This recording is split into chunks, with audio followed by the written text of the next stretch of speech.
Итак, всем привет! Здорово! На этот раз вопрос-ответ выходит вот в таком вот формате. Так, первый вопрос. Будет ли пояснение в следующей главе про скрипичного ключа? А то непонятно, с чего ей демона убивать. Да, определенно пояснение будет, никаких недосказанностей у нас не останется в сюжете. Конкретно в следующей главе вы этого не узнаете.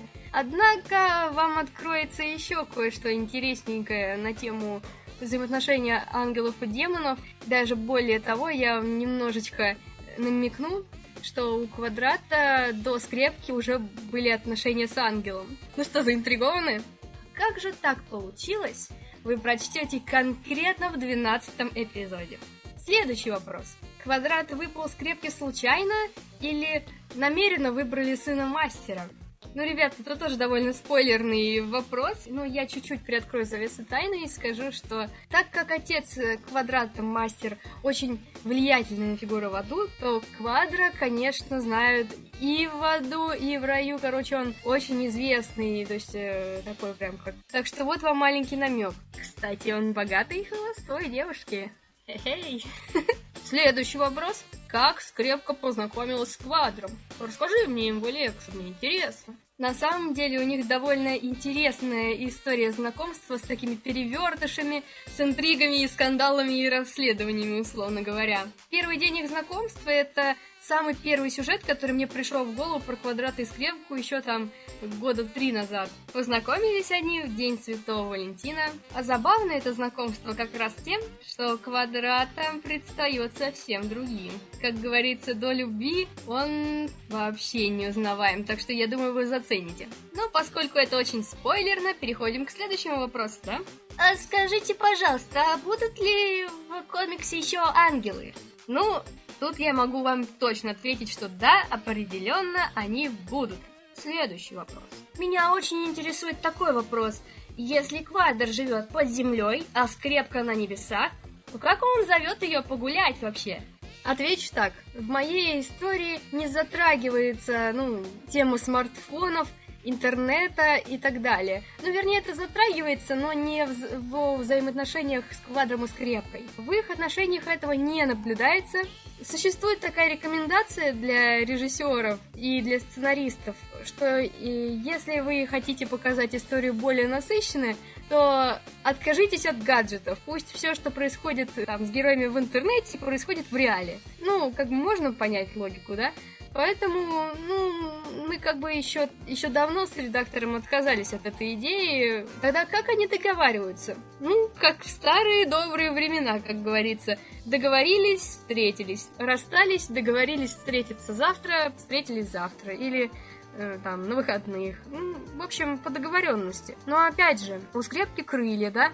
Так как проводят время Квадрат и скрепка всегда в Москве, то они знают, где друг друга искать. Скрепка может летать, то есть она может с высоты ангельского полета найти Квадра. Я думаю, это несложно. Ну а насчет Квадра, как говорилось в одном из эпизодов, у него есть способность отслеживать ангелов, такая генетическая. На самом деле он может отследить ангела, просто это для него довольно сложно, но в принципе, вот он тогда же нашел скрепку в горах, если в горах даже нашел, то в Москве, я думаю, не проблема. Вот. Еще тут такой фактор играет, то что они хотят быть друг с другом, то есть они не могут друг без друга на самом деле. Скрепка хочет с ним гулять, Квадрат хочет с ней проводить время, поэтому даже если у них там были какие-то маленькие ссоры раньше, то все равно, если у них было подсознательное желание встретиться, они тусовались в Москве, чтобы их нашли, или, как говорится, если я тебе нужен, я здесь. Следующий вопрос. Так, а чем мастер занимается таким, что не видит, что делает его сын, а? Так, ребят, вот сейчас по-честному. Говорю как есть, прям вот серьезно. Мастер знает об этом. Он знает, что Квадрат общается со скрепкой. Он это знает.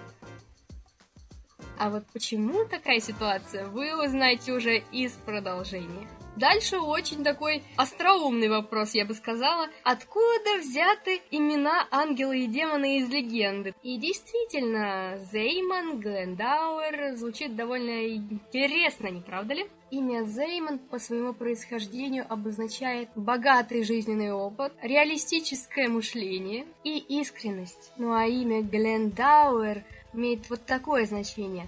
Человек, который способен на жертву даже не ради какой-то высокой цели, а просто потому, что может себе это позволить. Он может отдать любимую игрушку, отказаться от личного счастья ради счастья другого человека. Подразумевает то, что должен быть близкий человек, без которого жизнь не имеет смысла. Происхождение этого имени английское, и дословно это «вода долины». Красиво, не правда ли? Когда я подобрала эти имена, вы будете угорать, но я не знала, кого из персонажей как назвать. Их могли звать наоборот, прикиньте, то есть демон был бы Глендауром, а ангел был бы Зеймоном. И я помню, я решала, кого как назвать, и написала тогда еще давно, в общем, своему редактору, и ответ был примерно такой: демону нужно назвать Зеймон. Что тут думать вообще? Но почему именно демона-то? Удивилась я.